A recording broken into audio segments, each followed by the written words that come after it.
So, after Candace Owens last week had the text messages disproved, and then Josh Hammer put his text messages out there, Candace Owens then put this thing out about this plane that we had all seen.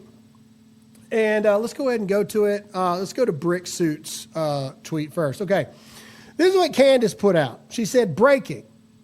On September 10th, after Charlie's assassination, an Egyptian Air Force plane flew out of Provo, Utah. Tail numbers SU-BTT. Its first trip to America ever was made on July 20th to an Army base in Nebraska. Tyler Robinson must have had some powerful friends. That's what Candace Owens put out. Shout out to our good friend Brick Suit, who fact-checked her on this. Essentially, Candace didn't seem to understand what UTC meant and what the time converter meant. The plane flew out of Provo at 13:08 UTC. Now, if you go down there to the UTC time zone converter, that would mean the plane flew out at 7:08 a.m.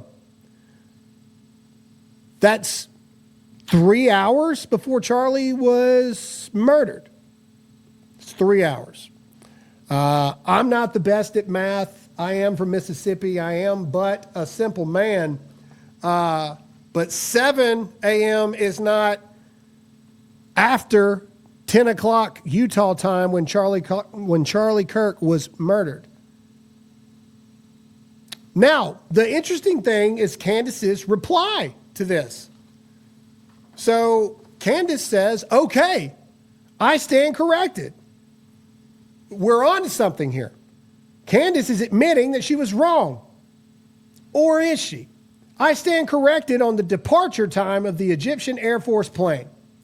It left just before Charlie was assassinated. Okay, again, in a court of law, if you were trying to say that this plane had something to do with this, and it was like, well, the plane actually left 3 hours before the person was murdered, the plane would automatically be like, okay, obviously they didn't do it. That's like saying that I go to Chick-fil-A at 7 o'clock in the morning to grab a biscuit. And then at 10:30, someone shoots someone and they're trying to say that I did it. And even though they have video footage of me going through at 7 a.m. and not returning again, still saying, well, Graham still must have done it. He must have had something to do with it. That's how much sense this makes. It left just before Charlie was assassinated, not after on 9/10. So, this is Candace Owens, still completely abnormal and seems pretty obviously related to Charlie's assassination given the plane's past flight activity.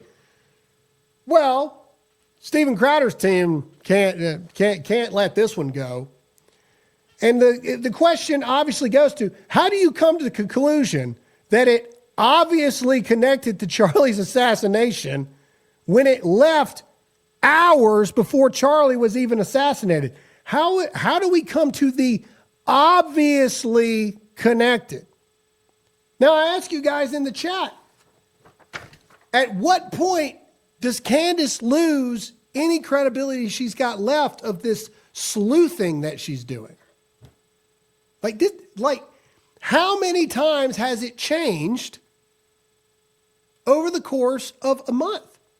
How many times?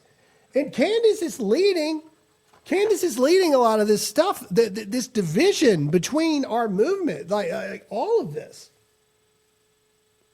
And a lot of you have gotten upset with me. A lot of you have gotten mad at me. A lot of you have said, Graham, how could you be so anti-Candace? I'm not anti-Candace. I'm anti what she's doing because I don't agree with what she's doing. If I were to put something out like that this Egyptian plane obviously had something to do with Charlie Kirk's death, and then somebody fact checks me, I'll give you one. The team saw this Turning Point USA flyer flying around, and before I saw it, the team posted it on all the social channels, and I knew that wasn't true once I saw it, so we took it down.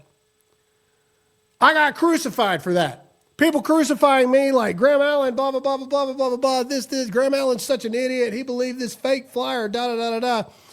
Well, actually, I didn't. It was the team. The team sometimes operates on their own, and they got that one wrong.